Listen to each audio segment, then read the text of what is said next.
December 2024. A young woman sits at a dinner table with her family in Naples, Florida. She's 22 years old, full of life, ready for adventure. Her boyfriend has just promised to show her the world. 3 weeks, he says. Just 3 weeks and they'll be back. That dinner would be the last time her family would see Kaylei Bernstein for 7 months. But this isn't your typical missing person case, because Kaylei wasn't kidnapped. She wasn't taken against her will. She left willingly with someone she trusted, someone who had already shown violent tendencies toward women before, someone whose past was about to catch up with him in the most terrifying way possible. What started as a romantic getaway quickly transformed into a psychological nightmare that would leave investigators scrambling, a family desperate for answers, and a community questioning everything they thought they knew about love, control, and the thin line between protection and imprisonment. The Collier County Sheriff's Office had seen missing person cases before, but nothing quite like this. Nothing where the victim seemed to be communicating regularly, posting on social media, sending texts, making phone calls.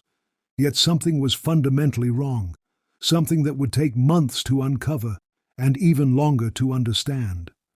Kaylei Bernstein was living what appeared to be a dream life, traveling across the Midwest with the man she loved, exploring new cities, experiencing new cultures, living freely without the constraints of routine or responsibility.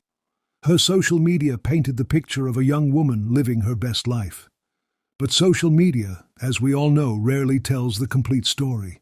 Behind every perfectly curated post, behind every smiling selfie, behind every enthusiastic text message to family, there was something else happening.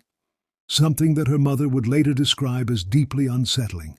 Something that would make her daughter's voice sound different during phone calls. Something that would leave subtle marks that were almost impossible to detect in photographs. William Canterbury wasn't just Kayleigh's boyfriend. He was her ticket to freedom, her promise of adventure, her gateway to seeing the world beyond the familiar streets of Naples, Florida. But Canterbury carried baggage that Kayleigh's family knew nothing about. Dark secrets from his past that painted a picture of a man capable of violence, manipulation, and control. In 2018, Canterbury had been arrested for domestic violence in Lee County. The charges were never pursued by the state attorney's office, a detail that would later haunt everyone involved in Kayleigh's case. How many red flags had been ignored? How many warning signs had been dismissed? How many times had the system failed to protect vulnerable women from men with histories of violence? The 3-week trip stretched into January, then February, then March. Kayleigh's family grew concerned, but she was still communicating, still sending updates, still posting on social media, still assuring everyone that she was living her dream. The extended timeline seemed romantic rather than concerning. Young love knows no boundaries, right? Adventure doesn't follow schedules. But by spring, something had shifted in Kayleigh's communications. Her mother noticed it first. The tone of her voice during phone calls had changed. She sounded different, strained, sometimes upset. The carefree young woman who had left Naples full of excitement was gradually being replaced by someone who seemed increasingly isolated from her support system. The family's concerns deepened when they examined photographs Kaylei had sent in May. What appeared to be bruising around her nose and eye area was visible, though it was difficult to confirm definitively. Was it shadows from poor lighting? Was it makeup that hadn't been applied properly? Or was it evidence of something far more troubling? These weren't the kind of injuries that happen accidentally during romantic getaways. These weren't the kind of marks that appear from hiking adventures or exploring new cities. These were the kind of injuries that suggested violence. That suggested control. That suggested a relationship that had transformed from romantic adventure into something far darker. If you're finding this case as disturbing as we are, make sure you're subscribed and hit that notification bell.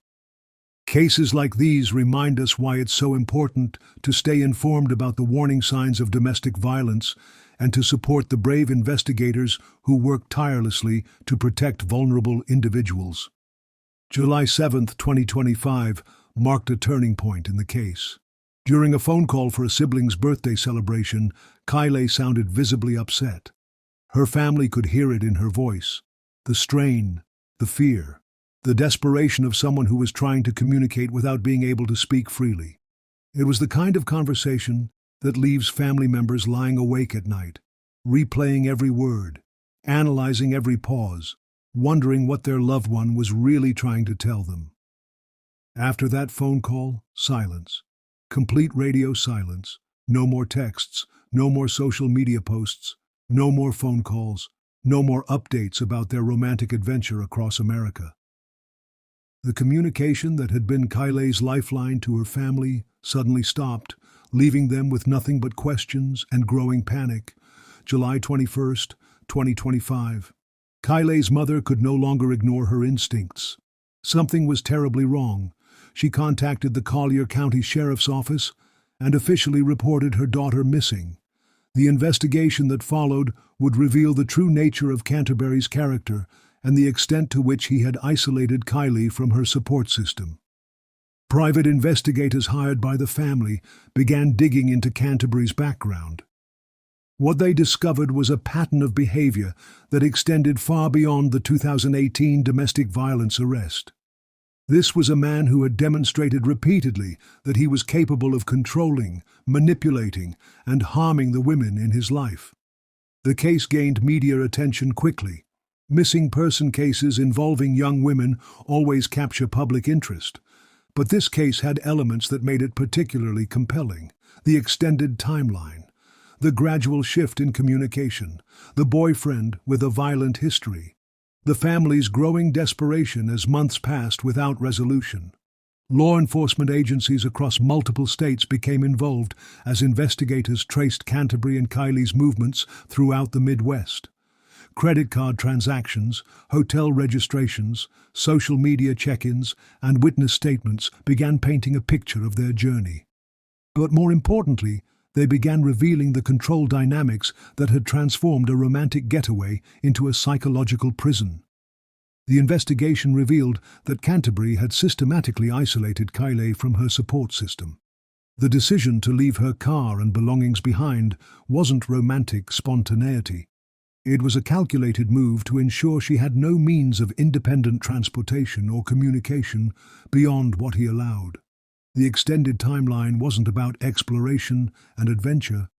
It was about removing her from familiar environments where she might seek help or support.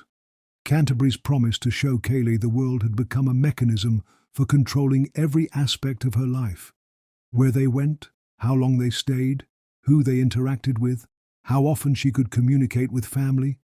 Everything was filtered through his decisions and his comfort level, with maintaining the illusion of a romantic relationship while exercising complete control. The turning point came when law enforcement agencies coordinated their efforts and began closing in on Canterbury's location. The details of how exactly Kaylei was found haven't been fully released, but what we know is that on July 22, 2025, the Collier County Sheriff's Office confirmed that she had been located alive and well. But what does alive and well really mean in a case like this? Physical safety is obviously the primary concern, but the psychological impact of 7 months of isolation, control, and potential abuse cannot be understated. The young woman who left Naples in December 2024 was not the same person who was found in July 2025. The case raises uncomfortable questions about how domestic violence evolves in our modern world.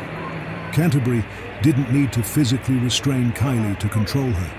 He used her love, her trust, her desire for adventure, and her isolation from support systems to maintain power over her life. It's a form of abuse that's harder to detect, harder to prosecute, and harder for victims to escape. This case also highlights the importance of trusting our instincts when something feels wrong about a loved one's situation.